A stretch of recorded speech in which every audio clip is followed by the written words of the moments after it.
Bruno? Hey Nick, how are you? I'm good and you. Good, good. Good. We're going to do a couple of questions today. So let's start off with two for you. The first one is we have a question from a viewer with just some guidance on how to deal with bad shareholders in terms of a company situation. Just some broad strokes on maybe some options that people can look at to handle bad shareholders. So having bad shareholders or disputes with shareholders is a very common feature in South African business and internationally. And it's very important for a person entering into a business with somebody else to be aware of what remedies they have against those individuals if something were to go wrong. So in my commercial practice, the first thing that I always suggest to people before getting into business relationship with each other is to date, right? And now people don't listen to this advice and they go straight in, they don't think about things. And unfortunately, this is where the mistakes start happening. And I'll speak about those in a second. But you don't actually need to rely on these specific provisions in our law to get rid of bad shareholders if you just follow my advice from the beginning, which is prepare a proper commercial term sheet, right? All that means is that before you get into bed together with another business partner, write out the specific commercial terms that you guys believe exist in this deal. Why? Because sometimes you find that it's mismatched. One business partner thinks that they're going in one direction, meanwhile they're going in a completely opposite direction. So get these commercial terms down on paper. You can do this even without an attorney. Straight after that, go to the attorney and make sure that they draft the shareholders agreement and an MOI that basically reflects these terms that have now been agreed to. And you'll see as you go through these terms with the attorney, a proper attorney that knows how to do this will run you through certain scenarios and will test. They will stress test certain scenarios in order to try and ascertain whether there's sufficient protection in case a person needs to pull out or exit.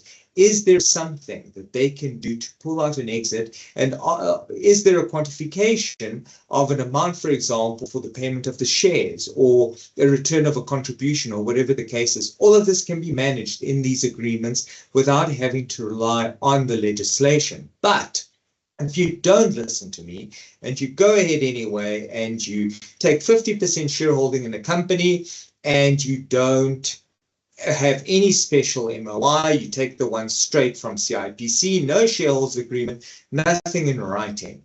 There are certain provisions in our Companies Act that give assistance or that remedies certain issues that may arise. And these are the sections in about 162 to 165, in fact. But the ones I'm going to focus on today specifically is section 163 and section 164. Now, section 163 speaks about oppressive behavior by a shareholder. Now, it has to be oppressive, it has to be prejudicial, it has to be in disregard of another shareholder.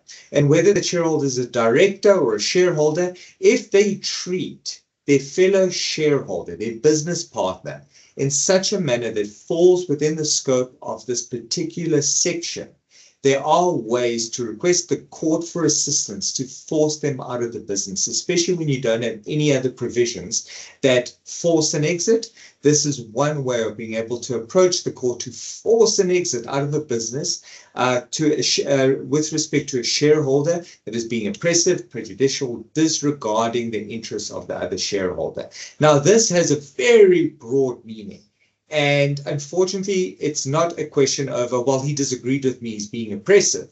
There are certain oppressive behaviors that the courts have considered. And we can go into that one day in detail, but it's just for something, it's just something for you guys to keep in mind that if you're being bullied by your fellow shareholder and it's simply not fair in your mind, consider approaching someone to have a conversation around section 163. Section 164 is a nice little section. So what happens there is minority shareholders can at a point, if there's certain decisions that are made, especially regarding their particular rights and with respect to their particular shares that impact them as shareholders, they can actually approach the court for the their shares and basically being bought out by this company. So that's a really nice mechanism for minority shareholders that want out, because they simply cannot vote, they cannot make decisions, and certain decisions are being made that impact them.